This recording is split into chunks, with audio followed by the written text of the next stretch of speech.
Yes, good evening everybody, and greetings from Berlin, and the best wishes for your forum, and I hope you will have a fruitful and constructive discussion. There is, as you know, a lot of debate about the role of civil society in different parts of the world and also internationally. And you might wonder, why is that debate so important?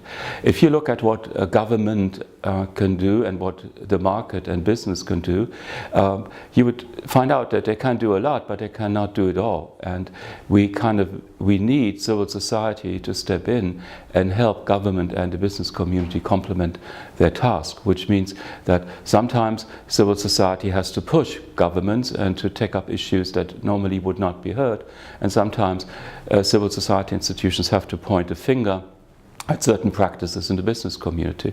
So I think of government, civil society and the business community as three institutional sectors that together have to look after the well-being of our societies. I think we have to go back to the early 1990s, when there was a significant opening in the space available for civil society development. It had to do with, of course, the systemic changes in Central and Eastern Europe, including in your part of the world, but also in Latin America and in Africa. There was a phase of democratization in many regions and countries, and that meant that we did have much more of a self-organization of these societies, so people could organize and come together to look after their own interests. And that has been the primary driver over the last 20-30 years. Looking back, we have a very positive development in the medium to longer term. So that means if I go back again to the 1990s and compare that to where we are today, civil society generally is better off. But if I compare where we were 10 years ago to where we are today, then we have an uneven picture.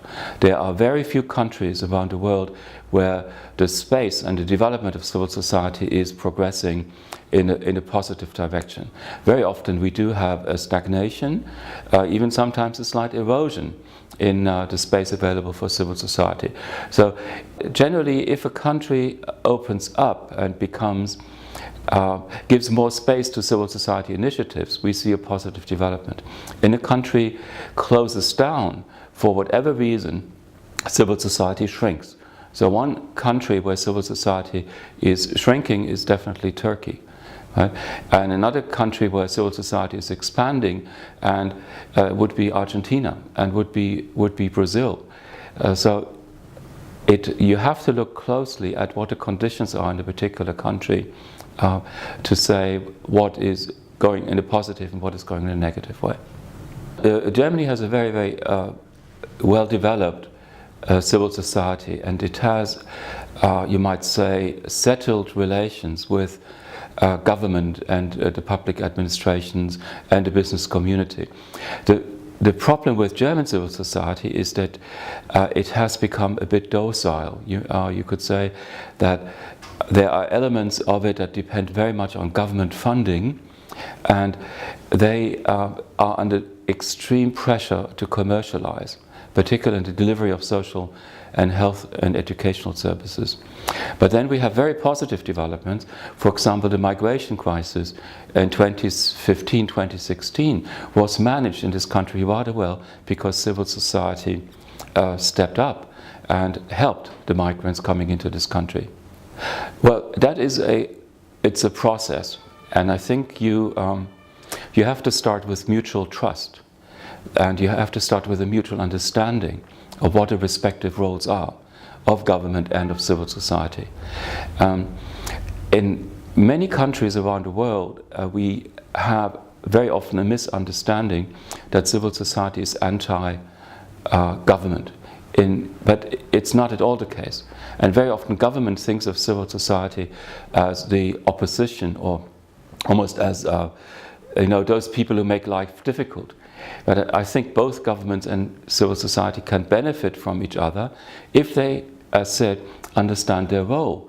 And the role of civil society is not to replace government in any way, and it's not to take away from government, and vice versa.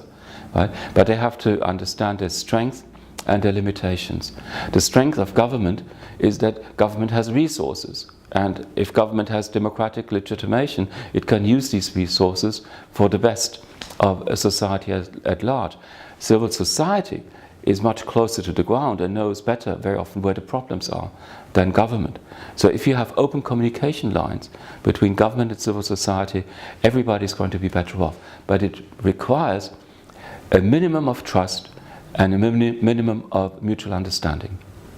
I think we have a bit of a stagnation at the moment in the development of civil society, and it has to do with the uncertainty in which many governments find themselves. In Europe, for example, we have a populist component in our politics which creates for a lot of uncertainty, and that it depends how we as societies and as civil societies relate to populist demands. I'm quite hopeful, but I think it makes it difficult to predict where civil society is going to be in 5 to 10 years. Certainly in Europe, we lived through a more political period in 2018 than we did in 2008. But internationally, there is a great need to look at the role of NGOs and the international community. It is now almost 15 to 20 years ago that we had a last review of how, for example, the United Nations and civil society should relate to each other. But the world has changed. We have different geopolitics.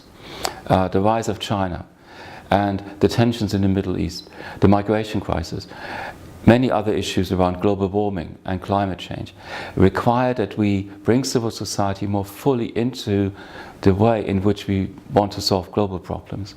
And that, like at a national level, requires that we have an open dialogue, that we have trust, and that we have a better understanding of how global civil society and the international community relate.